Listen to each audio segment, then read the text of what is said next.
Hey strangers, there's one thing we know for sure as business owners ourselves. The less your business spends, the more margin you keep. But today, everything costs more. So, smart businesses are graduating to NetSuite by Oracle. NetSuite is the #1 cloud financial system, bringing accounting, financial management, inventory, HR into one proven platform, helping you reduce IT costs, maintenance costs, and manual errors. Over 37,000 companies have already made the move to NetSuite. Backed by popular demand, NetSuite has extended its one-of-a-kind flexible financing program for a few more weeks. Head to netsuite.com/strange. netsuite.com/strange. Enjoy the taste of summer no matter what the weather when you head to Maverick for some Mountain Dew Baja Blast. You'll love the legendary, refreshing tropical lime flavor. And to make the sweetness last longer, Maverick now has it in 1-liter bottles. For a limited time, get 2 for $5. Single purchase regular price. Plus, Adventure Club members get 25 bonus trail points with purchase. So blast into Maverick today and enjoy that unmistakable Baja flavor. Maverick. Adventure's first stop. I'm Laurah Norton, and this is One Strange Thing, the show where we search the nation's news archives for stories that can't quite be explained.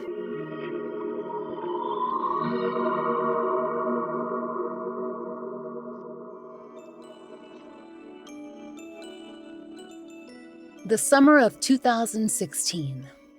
It was a simpler time. Now, hear us out. It was a period before we fully understood the implications of what it means when everyone can start a podcast. It was quieter, and most importantly, it was the season of Pokémon Go. Briefly, that summer, the whole world, young and old and in between, were fixated on the prospect of catching 'em all. Whatever a Snorlax or a Goomy is, we sure did want to find them. Combing maps of our neighborhoods, racing to local landmarks, tossing digital balls at augmented reality scenes through our camera lenses, playing in our world, but with a fun little pastel-colored alien creature thingy, and getting our steps in. Strangers, it was as pure and joyful a cultural phenomenon as we've ever experienced.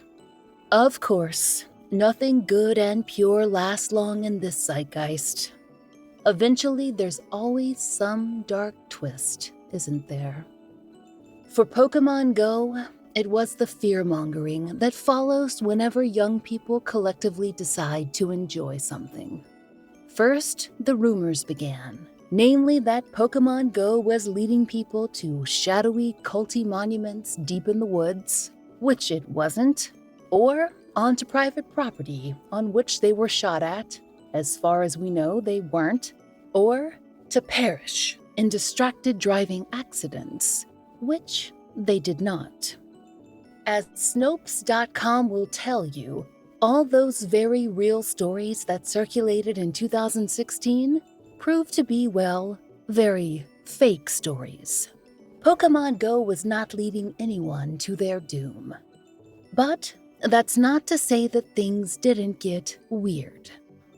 Or that during that time, some, well, downright unearthly creatures didn't make any appearances here on the Earth that we see with our eyes and not our camera phones. Maybe all that exploring just gave us extra opportunities to spot them. And that's where today's story begins. The year was, of course, 2016. The state was Buckeye. That's right, we're in Ohio. In Loveland, Ohio, to be exact. The northeastern fringe of the Cincinnati metro area.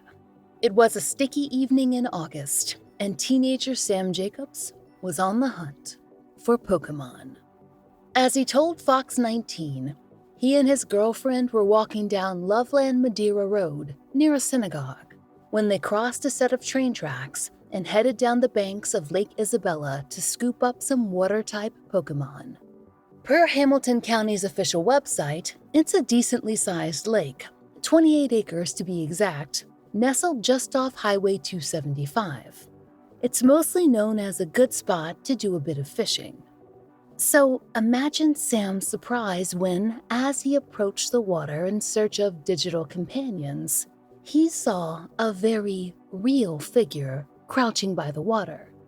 Per WLWT, Sam said, "We saw a huge frog near the water. Not in the game. This was an actual giant frog." Which sounds fine in theory.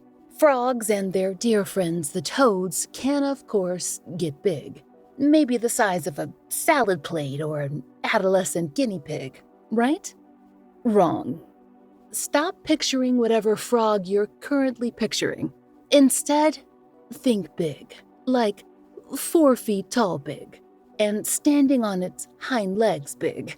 Yes, you heard us. This frog, strangers, was bipedal.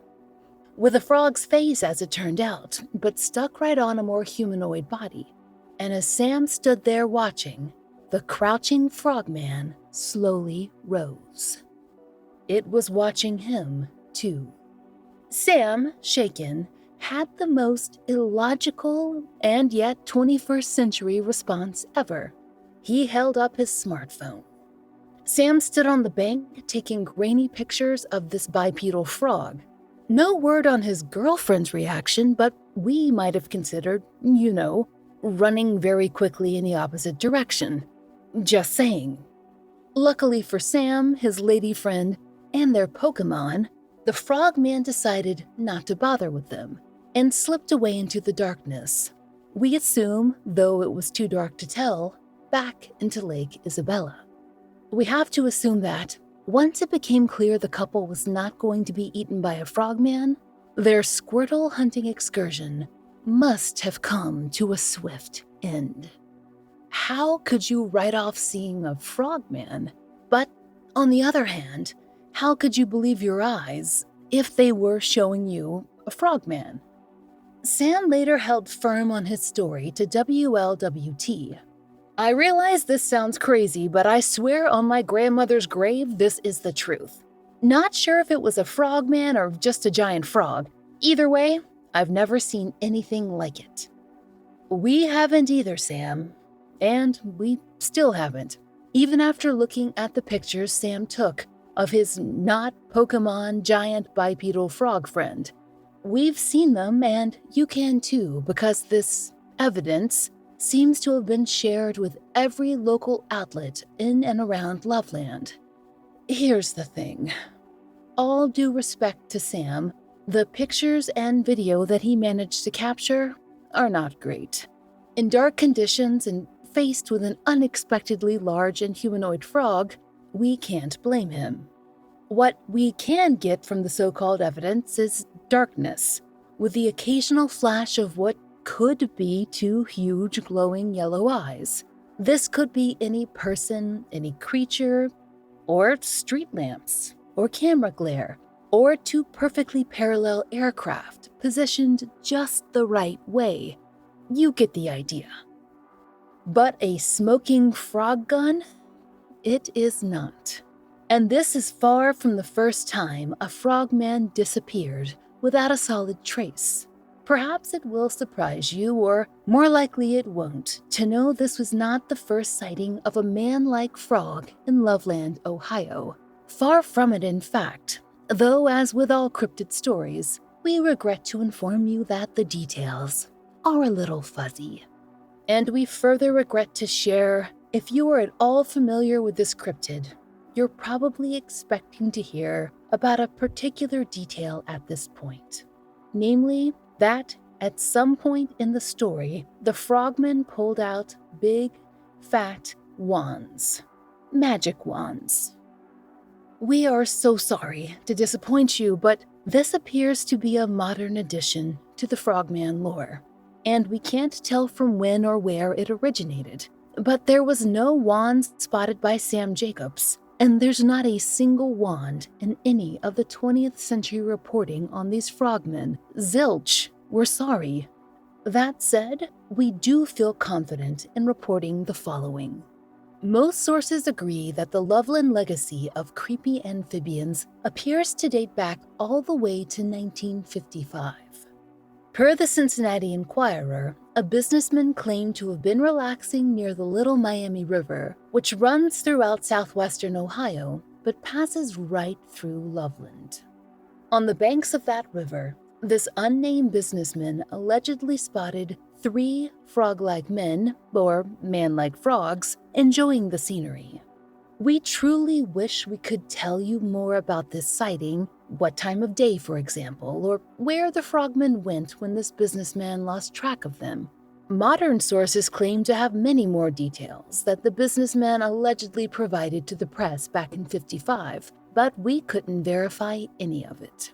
Suffice it to say, Snopes surmises that this businessman said he saw a frog face atop a 4-foot humanish body, complete with webbed fingers and toes and wrinkled heads.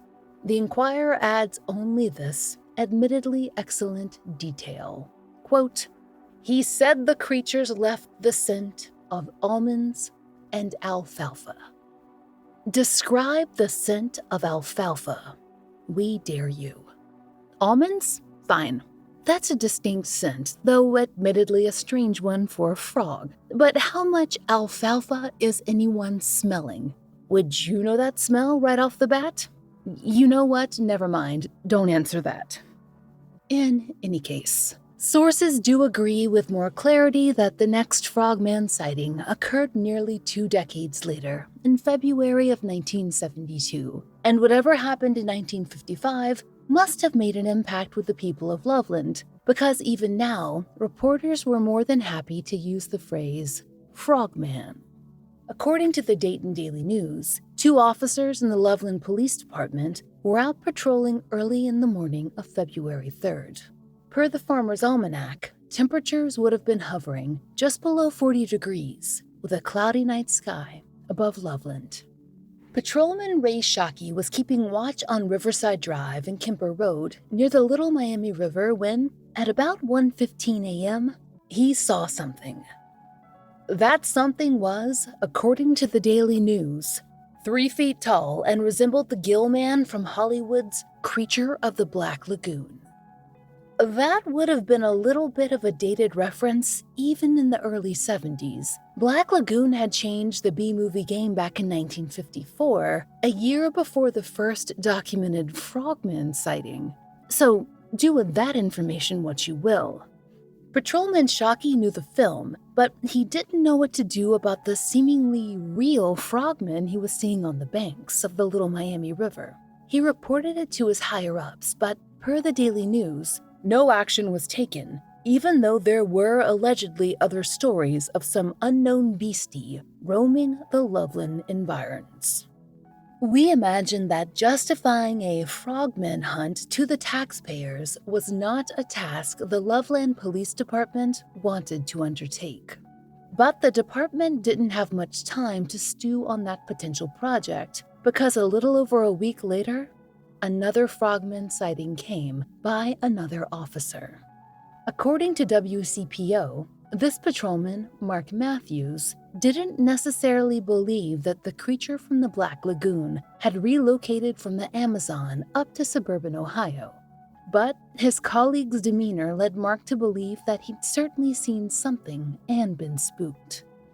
And so, on February 10th, 1972, Officer Matthews was driving down Kemper Road, in the same spot Officer Shockey had seen his frogman. And, lo and behold, a creature emerged from the riverbank and skittered across the road. WCPO wrote in 2016 that this creature was different from the previous iterations, in that it was on 4 legs. It was not especially frog-like in this account, but per a Dayton Daily News article back in the 1970s, the creature did hop like a frog on powerful hind legs. Make of that discrepancy what you will, but note that both sources come back into agreement as Officer Matthews faced down his opponent. Whether hopping or skittering, It was headed right for Officer Matthews, who still had no earthly idea what he was looking at.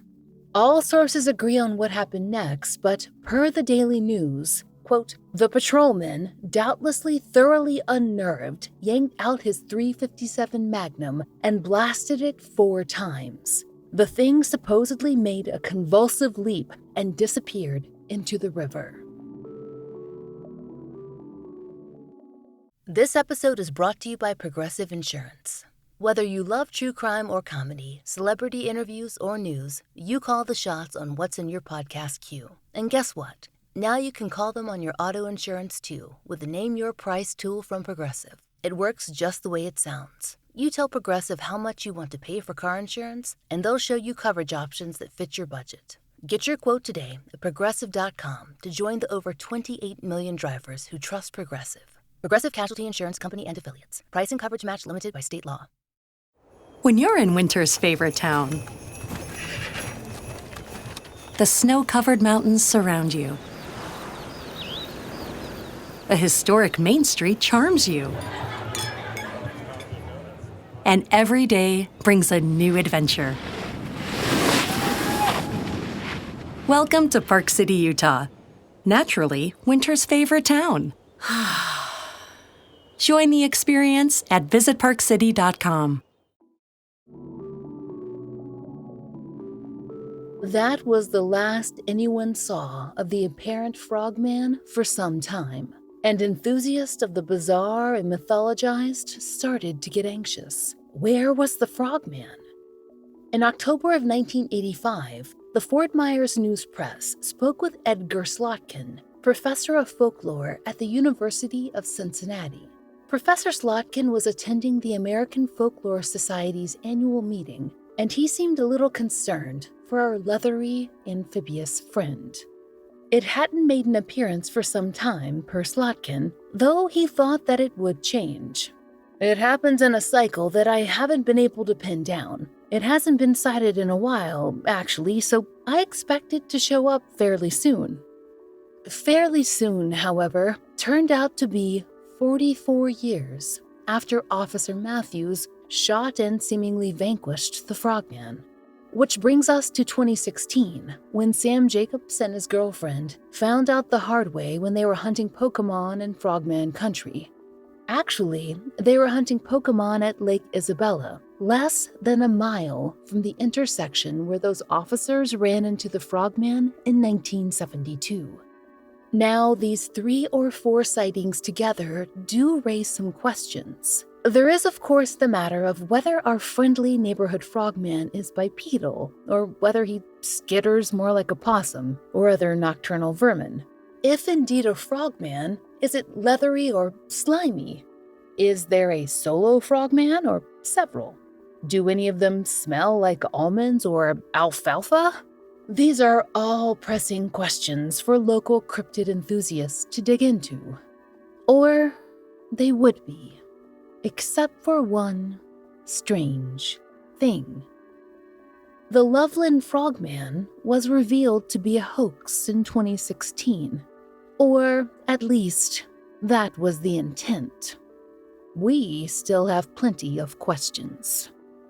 When Sam Jacobs went public about his frogman sighting in 2016, he got a lot of attention. Weirdos like us, sure, but also from one Mark Matthews, a former officer with the Loveland Police Department. Yes, the Mark Matthews, who saw the frogman while out on patrol and then shot the frogman several times. In 2016, he was happily retired down in Florida, but when the frogman was back in the headlines, Mark heard about it. And it turned out, Mark had a bit of a scoop, which he elected to share exclusively with WCPO, just days after Sam Jacobs' story. Mark told WCPO that, on that night in 1972, he had indeed been patrolling near the river on Kemper Road, and he had indeed seen something run across the road, a creature that he couldn't identify. And, as he told WCPO, I knew that no one would believe me, so I shot it. But Mark's story had changed 40-odd years after the fact. Instead of disappearing back into the river, the creature's remains stayed on the road. Mark gathered them and put them in his trunk to show his colleague, who verified that this was probably his frogman as well. And, strangers, these remains were of an iguana. Mark Matthews, who you'll recall in the 70s had only said he didn't recognize the creature he'd been looking at, had apparently identified it after a bit of a delay. See, this was a big iguana, between 3 and 3.5 feet long, and it was missing its tail. The theory posed in the WCPO article is that the iguana was somebody's pet, because, spoiler, iguanas are not native to Ohio, but it had either escaped or grown too big and been released. Mark suggested that it might even have been living near the industrial pipes along the river in an effort to keep warm. This was February in Ohio after all, and the ensuing decades had not washed away any guilt Mark Matthews might have felt about shooting this poor iguana, namely because, as he told WCPO, he had none. That thing was half dead anyway when I shot it. So, where was all this iguana information back in the 70s? Well, according to Mark Matthews, he had always been forthcoming about it. He just shared his account with the wrong type of people, who left out the boring details, and the mysterious half-truth caught fire. But, strangers, if we're being honest, lots of elements here don't sit right with us. Obviously, a 3-foot-long iguana walking low to the ground looks very little like a 3 to 4 foot tall bipedal frog, we'd like to think, at least. The height difference alone is suspect, not to mention the different skin textures and the fact that iguanas don't tend to hop. There's also the conditions in Ohio in February. It makes a repeated iguana sighting unlikely at best. Per CBS, because iguanas are cold-blooded, they go into a kind of shock at temperatures below 50 degrees. In the 40s or lower, an iguana has a few hours before things get dicey, or should we say, icy. So, could an iguana have been keeping warm on industrial pipes and popping out to cross the street and spook some policemen occasionally? Sure, we suppose. But, per the Farmer's Almanac, temperatures that week in February were cold in the Cincinnati metro area, like a consistent overnight low of 0 degrees kind of cold. And then, of course, we need to consider the sighting in 1955, which gave birth to the moniker of the Loveland Frogman. Iguanas live maybe 20 years in the best conditions. Ohio is not the best conditions for an iguana.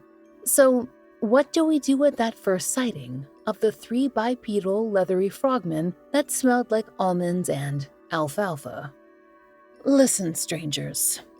Whether the Loveland Frogman or frogmen are truly out there walking around Lake Isabella or the Little Miami River is not for us to determine.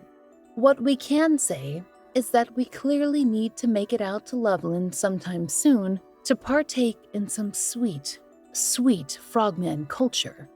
In September of 2008, the Cincinnati Enquirer ran a piece advertising the schedule for that year's Loveland Frog Festival, and it looks to have been a pretty stacked lineup. A petting zoo, a pancake breakfast, a magician, a leapfrog race. While it seems the festival has since gone the way of the dinosaurs, a Loveland Frogman race, a triathlon to be exact, does seem to still happen every year. And if you're into physical discomfort and humanoid frogs, boy do we have the triathlon for you. Then there's the Loveland Frog Music Festival, which according to its Facebook page, featured, yes, local musicians singing about the Frogman. It appears to have launched in 2017 and petered out over the past few years, but we'll keep our webbed fingers crossed for a comeback. And then, of course, there's the musical. Yes, a musical. Hot damn, it's the Loveland Frog, is billed as a riotous bluegrass musical adaptation of Frogman sightings over the years. At a production in 2014, it would appear that puppetry, banjos, and a cardboard canoe all made an appearance. So, basically, all of our boxes are checked. This frogman culture is all objectively very funny, we know, but it's also a very potent demonstration of just why we love our cryptids, our otherworldly visitors, and our folklore. People have always seemed inclined to pick up an oddity and absolutely run with it. And so 3 sightings of a humanoid frog, separated by decades, those become a unified story, which is now a cultural institution unto itself. Much like other cryptids we've introduced you to on this show, it seems like the question is no longer whether the Loveland Frogmen are real. The mythos is alive and well in Loveland, and that's what matters to its residents. It's a complicated but timeless example of human storytelling, the process of building something wonderful out of close to nothing. It's a tale we tell time and time again on this show. But if you don't mind us saying so, we think this one is just especially riveting. Sorry.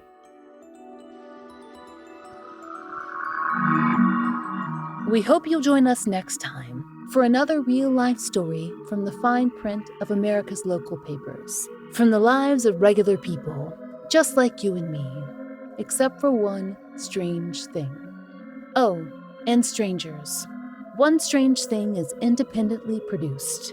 To support the show and hear more of the entirely true and enticingly peculiar, join us over on Patreon. There you'll get ad-free releases of our regular episodes, full-length bonus episodes, blogs, and live streams, all for $5 a month. We hope you'll check it out. There's a link in our show notes.